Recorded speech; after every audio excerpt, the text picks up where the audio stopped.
बिहार जाति आधारित गणना, मकान नंबरीकरण तथा संक्षिप्त मकान सूची का निर्माण 7 जनवरी से 21 जनवरी तक किया जाएगा। बिहार जाति आधारित गणना। हेलो नमस्कार दोस्तों, जातीय आधारित जनगणना की तैयारी पूरे बिहार में शुरू हो चुकी है। पूरे बिहार में 3, 4 और 5 जनवरी के दौरान शिक्षकों को ट्रेनिंग दी जा रही है। पदाधिकारियों से लेकर डीएम तक इस कार्य में सक्रिय हैं। यह जनगणना 7 जनवरी से लेकर 21 जनवरी तक चलेगी। जातीय आधारित गणना 2 चरणों में होगी। प्रथम चरण मकान सूचीकरण, जिसमें गणना क्षेत्र का निर्धारण होगा और गृह संख्या का निर्धारण होगा। इसमें संक्षिप्त गृह पंजी को भी तैयार किया जाना है। द्वितीय चरण होगा वास्तविक गणना कार्य।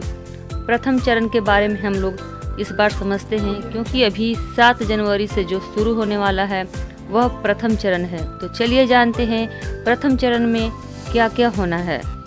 प्रथम चरण मकान सूचीकरण, जिसमें 26/9/2022 को ही सभी जिला पदाधिकारियों को पत्रांक 17/527 द्वारा निर्देश जारी किया गया, जिसमें मकान सूचीकरण की प्रक्रिया जारी की गई है। प्रथम चरण मकान सूचीकरण, जिसमें होगा गणना क्षेत्र का निर्धारण, जो प्रगणक अपने पर्यवेक्षक के आदेशानुसार उस क्षेत्र का नजरी नक्शा तैयार करेंगे। नक्शे में सर्वप्रथम चौहद्दी को जरूर लिया जाएगा।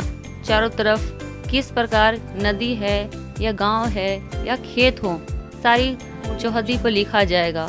गणना क्षेत्र के अंदर पड़ने वाले सभी महत्वपूर्ण स्थलों को मार्क कर लिया जाएगा, जैसे सड़क होगा, रेलवे लाइन हो, मंदिर हो, कुआं हो, नदी हो, अस्पताल हो, स्कूल हो, सभी को उस नजरी नक्शे में दर्शाया जाएगा।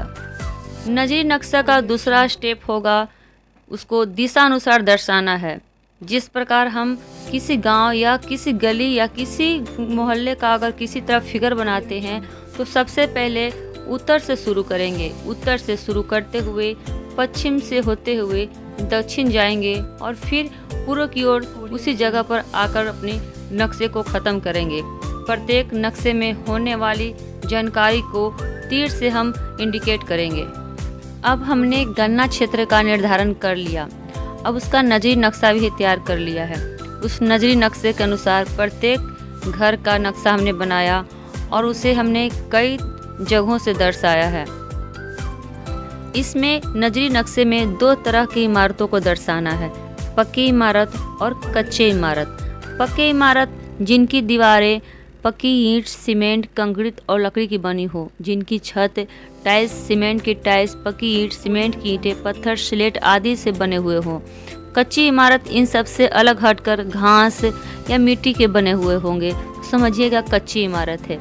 पक्की इमारत के लिए हमें वर्गाकार चिन्हों को चिन्हित करना है और कच्चे इमारतों के लिए हमें त्रिभुजाकार त्रिभुज का फिगर लेना है। तो इस तरह हमें नजरी नक्शे में हर प्रकार के मकान को दर्शाता जाना है। अगर कुआं मिले तो कुआं का चिन्ह, रेलवे ट्रैक मिले तो रेलवे ट्रैक का चिन्ह, नदी हो तो नदी का चिन्ह, हर चिन्ह को चिन्हित कर देना है, जिसे हम सांकेतिक चिन्ह भी कहते हैं। नजरी नक्शा तैयार होने के बाद अब आती है बारी मकान नंबरीकरण की। मकान नंबरीकरण में प्रत्येक मकान को नंबर देना है, यानी कि जिस प्रकार हमने उत्तर से शुरू किया उसी मकान के पहले नंबर को हमें दर्शाना है। उस नंबर को देते हुए हमें उत्तर से पश्चिम की ओर और दक्षिण से पूरब की ओर जाते हुए फिर वहीं पर पहुंचना है जहां से हमने पहले मकान की शुरुआत की थी। किसी भी ब्लॉक में गली या सड़क की सीध में ही नंबर दिए जाएंगे। अपनी इच्छा से किसी अन्य भौगोलिक दिशा में नंबर नहीं दिए जाएंगे। जिस नगर निकाय में पहले से होल्डिंग नंबर उपलब्ध हो तो उसकी जानकारी नगर निकाय के चार्ज अधिकारी की होगी। उसकी सूची प्राप्त कर लेना आपका काम है और पूर्व से निर्धारित होल्डिंग नंबर को ही मकान नंबर माना जाना चाहिए। शेष छूटे हुए मकान को ही नंबर दिया जाना है। यदि उस वार्ड में पूर्व से निर्धारित आखिरी होल्डिंग नंबर 101 है तो छूटे हुए मकान एक ही क्रम में 102, 103, 104 के क्रम में होंगे। वैसे क्षेत्र जहां होल्डिंग संख्या निर्धारित नहीं है या बहुत बेहतरीन ढंग से मौजूद है तो उन क्षेत्रों में उपयुक्त के अनुसार नए सिरे से मकान नंबर निर्धारित किए जाना है। ऐसा भी संभव है कि कुछ निर्माणाधीन मकान हो और उसमें भी लोग रहते हों। ऐसी स्थिति में भी जिस निर्माणाधीन भवन की छत बन चुकी हो और लोग रहते हों, उस मकान को भी क्रमवार में नंबर दिया जाएगा। प्रत्येक गणना भवन को क्रमित रूप से आरंभ कर नंबर दिया जाएगा और प्रत्येक भवन के अधीन गणना मकान को नंबर दिया जाएगा। समझने की बात है कि एक भवन में एक से अधिक मकान होते हैं। उस भवन में प्रत्येक मकान को नंबर दिया जाएगा। मकान का अर्थ है परिवारों के रहने वाला वह क्षेत्र जिसके बाहर निकलने के लिए समान दरवाजा हो। लेकिन ऐसी परिस्थिति में भी होता है कि किसी भवन में परिवार के निकलने के लिए पूर्ण रूप से अलग अलग दरवाजा होता है, तो उस भवन में मकानों की संख्या निकास द्वार की संख्या के बराबर होगी। प्रत्येक गणना ब्लॉक के प्रथम भवन के प्रथम गणना मकान का नंबर 001 से प्रारंभ कर ब्लॉक के भवन संख्या के क्रमानुसार आगे बढ़ते हुए लगातार क्रम में गणना ब्लॉक नंबर दिया जाना है। अब वैसी स्थिति भी कभी कभी आती है कि बेघर लोग भी कहीं अस्थायी रूप में रहने लगते हैं। उनके लिए भी मकान नंबरीकरण की तैयारी करने का अनुरोध किया गया है। आबादी, अस्थायी आवास, अवैध अतिक्रमण स्थान, पुल, पुलिया, धार्मिक स्थानों पर भी अस्थायी रूप में रहते हुए लोगों को उन स्थानों पर भी गणना के उद्देश्य से मकान नंबर दिया जाएगा। यहाँ तक कि सब्जी मंडी, बाजार, कारखाना, व्यावसायिक प्रतिष्ठान जहाँ लोग अस्थायी रूप से वास करते हों और उनकी छत हो, तो उनको भी प्रक्रिया में यह नंबर दिया जाएगा। कुछ स्थानों पर जहाँ छत हो और दीवार न हो या खंभों के सारे फूस, तिरपाल, प्लास्टिक की छत बनी हो और फर्श न्यूनतम 3 फीट ऊंचा हो और लोग अस्थायी रूप से वास करते हों, तो ऐसे स्थानों को भी नंबरिंग किया जाएगा। बेघर परिवारों को गिनने या मकान को नंबरिंग करते समय यह सुनिश्चित किया जाएगा कि कोई परिवार या व्यक्ति 2 स्थानों पर तो नहीं रह रहा है।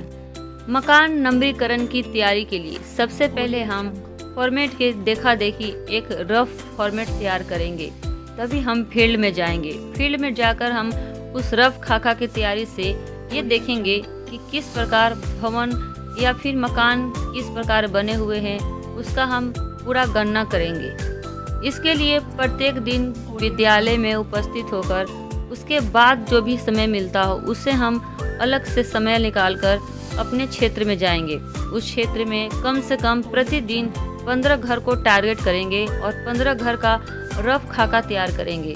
फिर उसे हम अपने घर पर आकर फॉर्मेट में भरेंगे। अपने पर्यवेक्षक के सलाह अनुसार प्रत्येक कार्य को सुनिश्चित करेंगे। उनकी हर सलाह को आपको मानते हुए आप नंबरीकरण की तैयारी करेंगे।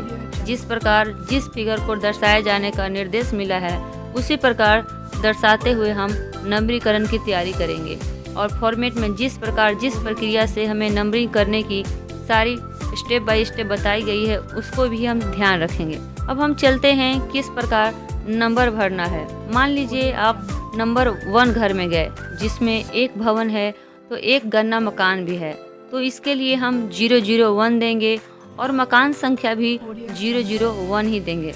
इसके विपरीत अगर हम किसी भवन में जाते हैं तो उस भवन का नंबर अगर 001 है, गणना मकानों की संख्या 2 है, तो गणना मकानों के नंबर हम देंगे 001 और 002। अगर दूसरे घर में जाएंगे तो 002 लिखेंगे। गणना मकानों की संख्या अगर 3 है तो वहाँ पर 003, 004 और 005 हम गणना मकानों का नंबर देंगे। अगर तीसरे घर का नंबर 003 है, अगर उसमें गणना मकानों की संख्या 2 है तो अगला स्टेप हम 006 और 007 उसमें भरेंगे।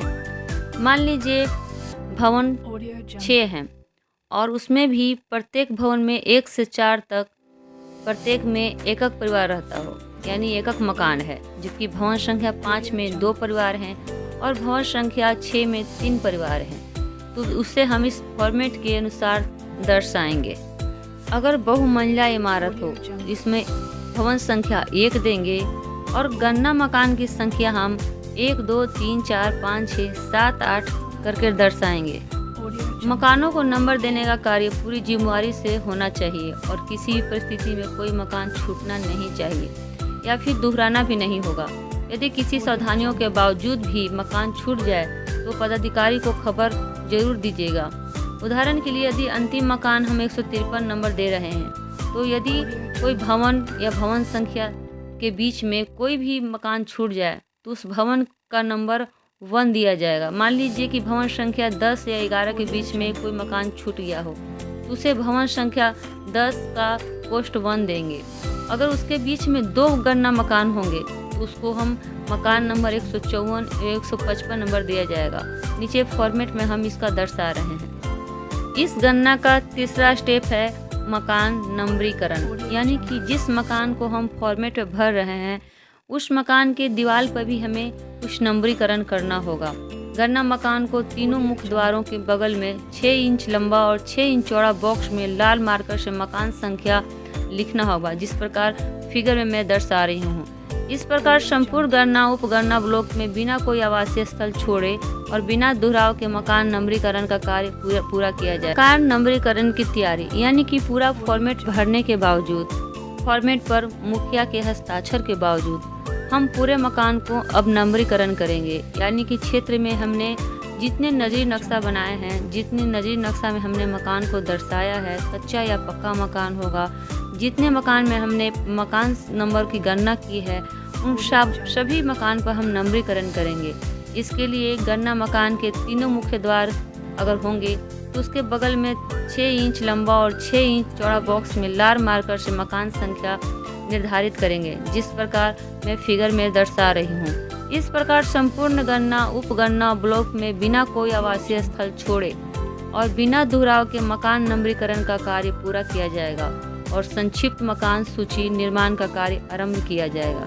अब हम मकान नंबरीकरण के फॉर्मेट किस प्रकार भरने होंगे इसके बारे में समझते हैं। भाग 2 में मकान सूची का विवरण अंकित किया जाना है।